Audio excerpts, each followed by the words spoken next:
Hello everyone, welcome back on SL blogs. I hope आपने हमारी recent video ज़रूर देखी होगी। उसी वीडियो का सेकंड पार्ट आज हम बनाने जा रहे हैं। आई होप आपको ये वीडियो भी बहुत अच्छी होगी और ये आपके लिए बहुत ज़्यादा हेल्पफुल होगी। सो ज़्यादा देरी ना करते हुए चलिए वीडियो को शुरू करते हैं। तो हमारी लास्ट वीडियो में हमने बात की थी कि how to decide your goal. जब आप गोल चूज़ कर लेते हैं तो आपको एक रास्ता चूज़ करना पड़ता है कि आपको उस तक रीच कैसे करना है। तो आज की इस वीडियो में आपको यही गुरुमंत्र देने वाला हूँ। दो ऐसे गुरुमंत्र देने वाला हूँ जिसके बिना आप अपने गोल तक पहुँचने नहीं वाले। याद रखिए, ये गुरुमंत्र आज से पहले आपको किसी ने नहीं बताए होंगे। तो सबसे पहला गुरुमंत्र ये है कि आपको अपनी डेली लाइफ के गोल्स डिसाइड करने हैं, और दूसरा गुरुमंत्र ये है कि आपको उस पर कंसिस्टेंट रहना पड़ेगा। यस, यही हमारा गुरुमंत्र है, इसके अलावा और कोई चीज़ हो नहीं सकती। तो बात कर लेते हैं डेली गोल्स के बारे में। पहली चीज़, जब आप अपना गोल डिसाइड कर लेते हैं तो उसके बारे में कभी भी ओवर थिंकिंग मत कीजिए। आप ख्याली पुलाव मत बनाइए कि उस गोल पे रीच हो जाएगा तो ये हो जाएगा, वो हो जाएगा, ऐसे करना है, वैसे करना है। इतना ज़्यादा सोचने की ज़रूरत नहीं है। पहली चीज़, स्टॉप ओवर थिंकिंग। दूसरी चीज़ कि आप अपने डेली लाइफ के छोटे छोटे जो हैं गोल्स बनाइए। वहाँ तक पहुँचने के लिए, एक बड़ा स्टेप लेने के लिए आप छोटे छोटे गोल्स बनाइए, डेली के गोल्स बनाइए। एग्जाम्पल के तौर पे, कोई स्टूडेंट है जो आईएएस, आईपीएस या मान लीजिए कोई गवर्नमेंट एग्ज़ाम्स की प्रिपरेशन कर रहा है, कोई एमबीबीएस के लिए, कोई नीट के लिए जा रहा है, या फिर कोई अपने इंजीनियरिंग में जाना चाहता है।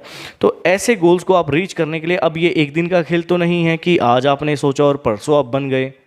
यस, परसों बन गए, कल नहीं, क्योंकि एक दिन प्रैक्टिस के लिए भी तो चाहिए ना, चीज़ों को याद करने के लिए भी तो चाहिए ना।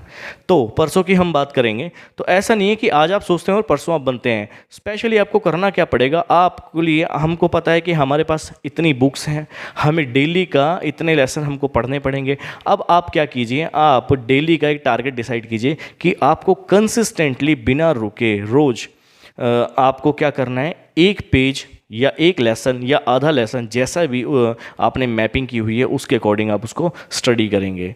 और ये कंसिस्टेंट आप थ्रू आउट, जब तक वो एग्ज़ाम ना हो जाए तब तक आप रहेंगे।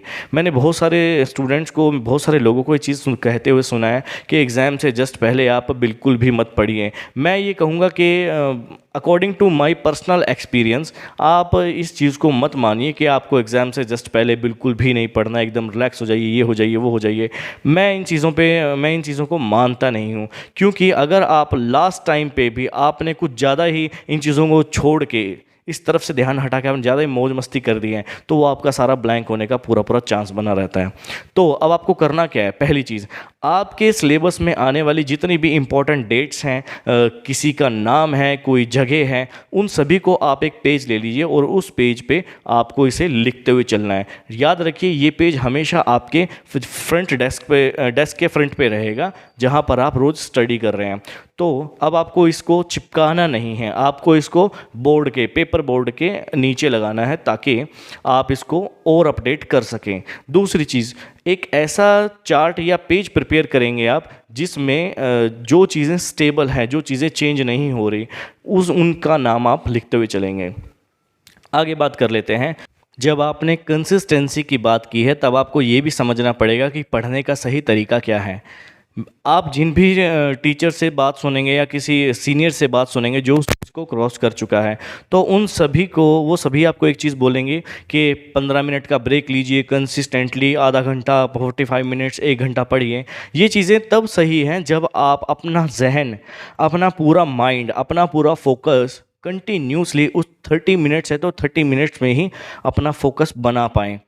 ऐसा नहीं हो बेटा, मैं आपको यहाँ पर ये चीज़ नहीं कहने वाला कि आपको कंटिन्यूसली 30-45 मिनट्स पढ़ना है। मेरा पढ़ाने का, मेरा समझाने का तरीका अलग होता है, क्योंकि हम सबको पता है जब हम किसी चीज़ को पढ़ने वाले होते हैं तो हमारे जहन में बहुत सारी बातें चलती रहती हैं, और ये सभी बातें हमें उस टॉपिक से डाइवर्ट करती हुई चलती हैं।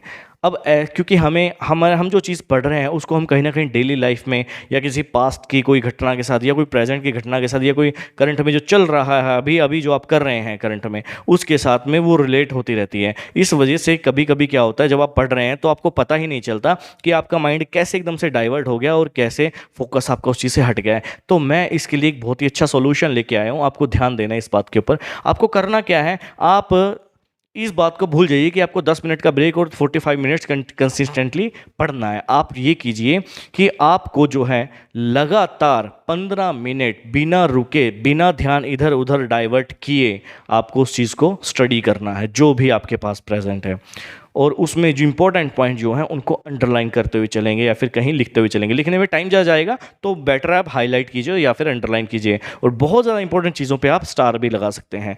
अब एक और चीज़, 15 मिनट्स का मतलब क्या? अब कई स्टूडेंट्स कहेंगे नहीं नहीं 15 मिनट तो बहुत कम है, ऐसे करते चलेंगे तो फिर हमारा टाइम कैसे निकलेगा, हम लोग प्रॉपर प्रिपरेशन कैसे करेंगे? तो देखो यही तो खेल है सारा। आपके 15 मिनट का मतलब ये नहीं है कि आपने मौज मस्ती आराम से बिल्कुल एकदम 15 मिनट में पढ़े जा रहे हैं और अब आपका ध्यान भी इधर जा रहा है उधर जा रहा है, नहीं। 15 मिनट्स का मतलब है आपका अगर 3 सेकंड भी ध्यान इधर उधर गया उस टॉपिक को छोड़ के, तो आप समझ लीजिए वो आपके 15 मिनट्स एज ए काउंटेबल नहीं है, उसको आपको समय रिड्यूस करना पड़ेगा कि आपने इतने मिनट ही पढ़ा है। तो ये आप ध्यान में रखिए ज़रूर। तो 15 मिनट्स का मतलब है कंसिस्टेंटली बिना फोकस इधर उधर किए लगातार उस चीज़ को पढ़ना, स्टडी करना। जब आप ये चीज़ें कर लेंगे तो जस्ट 15 मिनट्स के बाद आपको 5 मिनट की ब्रेक लेनी है, और उस 5 मिनट में आप बिल्कुल शांत बैठ जाइए और ज़रा माइंड में सोचिए कि अभी जो आपने पढ़ा है वो स्टोरी कैसे है, वो चीज़ कैसे है जो भी आप पढ़ रहे हैं, उसको एक स्टोरी के तहत, एक स्टोरी के तौर पे ब्रेन में फीड कर लीजिए। जब आप ऐसे अपना टारगेट सेट करते हुए चलेंगे तो आप जो भी चीज़ें पढ़ रहे हैं, पहली चीज़ आपकी स्पीड बढ़ने वाली है, दूसरी चीज़ आपका फोकस बहुत ज़्यादा बढ़ जाएगा, और तीसरी चीज़ फटाफट पढ़ते हुए उस क्वेश्चन में, उस लाइन में कौन सी इंपॉर्टेंट बात कही गई है या पूछी गई है, आप इसके लिए भी तैयार हो जाएंगे। और ये आपके कम्पिटिटिव एग्ज़ाम्स के बिहाफ पे बहुत ज़्यादा इंपॉर्टेंट है, क्योंकि वहाँ पर हमारे पास समय का अभाव होता है, समय की कमी होती है, जिसको आपको हैंडल करना होता है और आपको अपना आंसर भी उसी के अकॉर्डिंग देना होता है।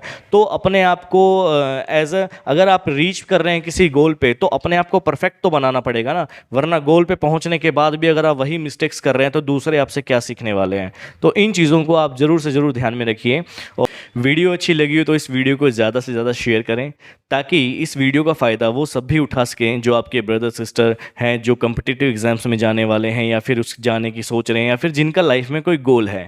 तो ज़्यादा से ज़्यादा वीडियो को शेयर करें। और हाँ, अगर आप लोगों की कोई भी क्वेरी है तो आप हमें कमेंट सेक्शन में लिख सकते हैं, आपका कोई भी पॉइंट है तो वो आप हमें कमेंट सेक्शन में लिख सकते हैं, हम डेफिनेटली उस पर डिस्कस ज़रूर करेंगे। तो मिलते हैं नेक्स्ट वीडियो में।